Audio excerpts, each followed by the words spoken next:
Hey Stoneway Tribe, Coach Karla here.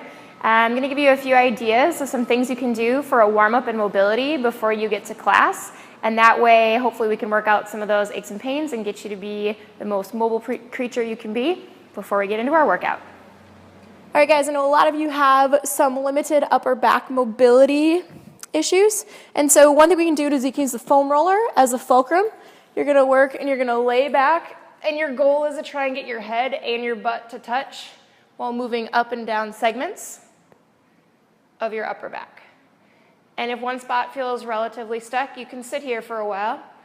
You can stretch out, just let your body move around the foam roller. One other way you can use the foam roller. So you're going to lay on it, always have 2 feet on the ground. You're going to make sure that your whole back and butt is solid on the foam roller. And work on moving your arms up and down the opposite way.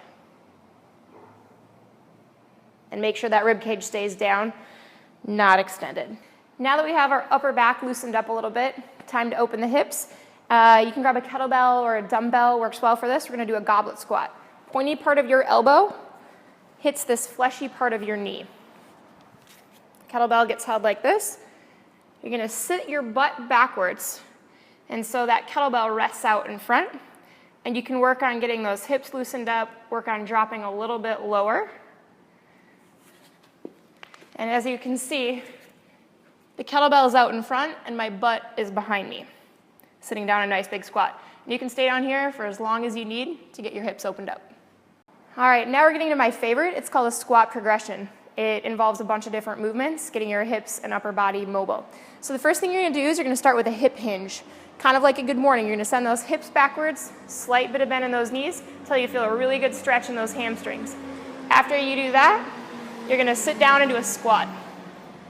Next motion, so you're going to reach up, you're going to look all the way over your left hand, and then all the way over your right. Then you're going to lunge back, extend up over that left, up over the right. Always back to that deep squat. Open up. Open up. Come back down to the center. Drop those knees down. Sit into a child's pose. Get those shoulders loosened up. Once you do that, sit back. Get the front of your hips loosened up. You're going to drop back down. Keeping your hands on the ground, do a reverse good morning. See how high you can get your butt before your hamstrings say no more. Come back up. That's a squat progression. So a lot of people struggle with their overhead mobility and the overhead squat and the snatch and the press and the jerk. And so this is one of the best drills for that because you have to incorporate a squat with an overhead movement.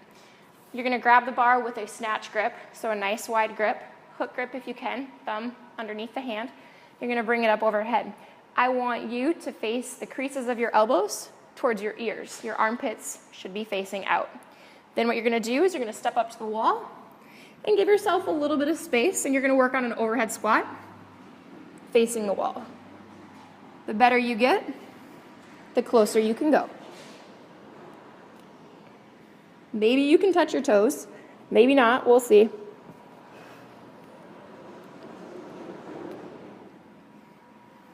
Another exercise you can do to get your upper body warmed up is called an inchworm, to a push-up and back.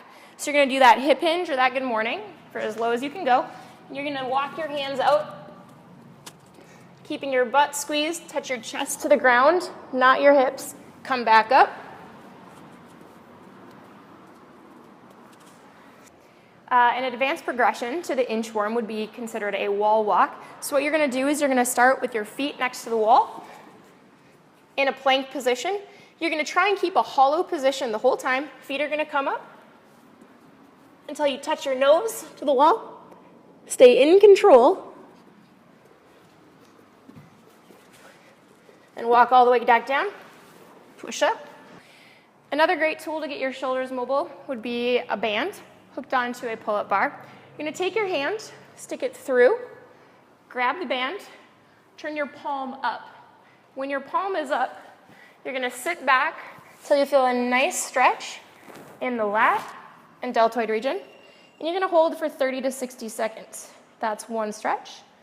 Another one, you can turn yourself away from the band, keeping your good upright posture, getting a stretch through that pec. Hold for 30 to 60 seconds. The last one is if you're going to come in front of you, keeping that elbow in line with the body, you're going to walk forward.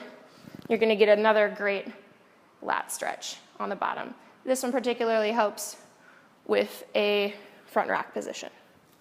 All right, so one of everybody's favorite is called the Pigeon Stretch. And what we're going to do is we're going to start in a plank position. We're going to bring one leg up, try and get it as parallel to your hands as possible, and you're going to sit back into the opposite hip. You're going to feel this through your glute, sometimes through your hamstring, a lot of your hip external rotators.